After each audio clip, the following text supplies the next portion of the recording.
Citizens, it's that time. You are officially in Alert Zone. Welcome to the Alert Zone TV. I'm the Wizard Uncle James. I would love for you to become an active citizen in Alert Zone. And you guys already know how to do that. Hit the subscribe button, hit the bell so you can be notified when we drop fire content. Giving the video a like, sharing. If you're 18 years of age or older and are able to be legally armed in America, practice your Second Amendment rights. It is not illegal under the Constitution. So, as you guys can see, I'm rocking my new 13% shirt. Maybe I'll explain in another video what this is about. But, got the EDC. I'm out in the controlled environment, all that other YouTube stuff. Got the Walther PK 380, Chamberlain 380. As you guys can see, these bullets are real. That's what I wanted to talk about in this video. So in upstate New York, we had a situation where two teens were stopped. And they were accused of being armed robbers. One of the teens fled. They had all black on. Through the chase, through the body camera, you can see a gun come out. It looked to me as though it was being pointed away, but the officer said it was pointed at him. I'm not going to dispute that. Ultimately, the kid was shot, killed, and this came across my YouTube feed. Well, because the face was blurred and it didn't say the name in the initial video I saw, I decided I was going to read the comment section, because you know I tell you guys and girls, when I speak on certain things, I go into the comment sections and read the comments. And the comments was, oh yeah, the usual suspects. And that's where I saw this. Now, for the last 2 or 3 months, I've seen 13%ers in a lot of comment sections. So I decided to go and visit Stormfront, which you guys know that's one of those internet sewages, Stormfront, to see, well, what the hell was this 13%ers? So I guess 13%ers is a new way of saying black or niggas. So when you go into different videos around the country and you see them maybe saying a carjacking or what have you, you go in the comment section, you see single mom, usual suspects, and 13%ers. So I just decided, well, since I am a foundational black American, I guess that makes me a 13%er. So I might as well wear it proud on my chest. So, oh yeah, it's on my back too. I'm a 13%er. So that's just what it is. I'm trolling. And what was so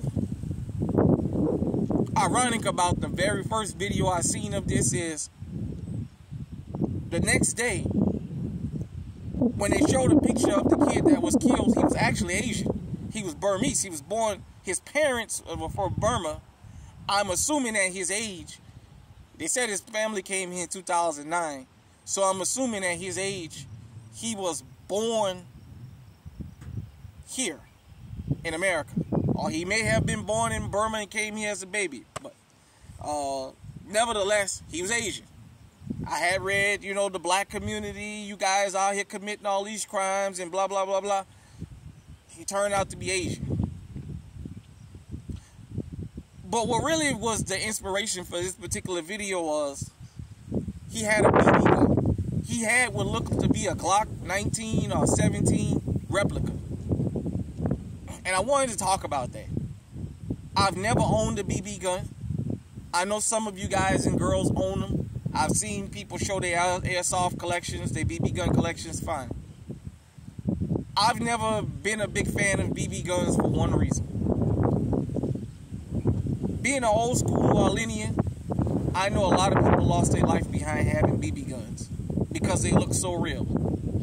A lot of times kids don't understand the dangers of BB guns, and they don't understand it looks real. Now, in the officer's defense,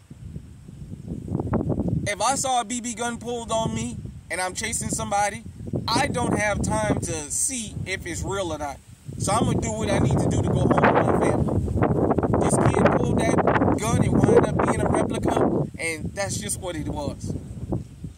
My advice is, if you own BB guns and you have teenage children, but in particular teenage boys, I think you should lock your BB guns up in a safe more than I think you should with a regular firearm. Most children are not willing to take the risk of taking their mom or dad's firearm and walking around with it like they are with a BB gun. The thing about a BB gun is, not only do people mistake it for being real, a lot of times kids get into arguments and they go grab a BB gun and go around. You don't ever know what somebody else has, and I know because I seen this in one particular instance where a kid showed up to a fight and he had a BB gun, and the other kid he was going to fight said, "Oh, is that a gun in your hand? You don't know what I got." He raised up his shirt, he pulled a little 25 out. This was back in the days, for those of you who know about the old school 8, 9 shot 25s they used to sell out there with the hair trigger. But the guy with the BB gun took off running. And he said he don't know what I had. He brought a fake gun around here. If you're going to buy BB guns, use them where they're appropriate. Don't let your children walk around with them. There was a case in Michigan, I want to say, where a young black fellow was walking. He had a BB gun. The cop pulled out on him. And he kept screaming, "It's fake, it's fake," and the cop wound up shooting him in the hand anyway. My advice to you, especially if you're a young man in this country, don't walk around with a BB gun. If you're going to a range or going out in the woods, go and do your thing and come back. Walking around a neighborhood with a BB gun can cost you your life. People see him and they call the police and say you have a gun on you. Now, we live in a country where the Second Amendment is supposed to be for everybody, and you're supposed to be able to have firearms, but law enforcement don't enforce that like that. So you always have to think a couple steps ahead. So that was just something I wanted to get off my chest and tell everybody. If you own BB guns and you got teenage sons or nephews or what have you living with you, lock them fucking things up. This can happen to your child. And I don't mean just running from the police. I mean just having a BB gun. Remember, rest on to Tamir Rice. Tamir Rice had a toy gun in his hand, and before he can even tell them that it was a toy, Timothy Loman jumped out and shot that kid dead right then and there. Pulled up out the car and jumped out and shot him. So you always want to be careful about where you have replica firearms, because you got a lot of trigger-happy people out here. Hit me in the comment section. Let me know what you think. Until next time, stay safe, stay armed, stay on high alert.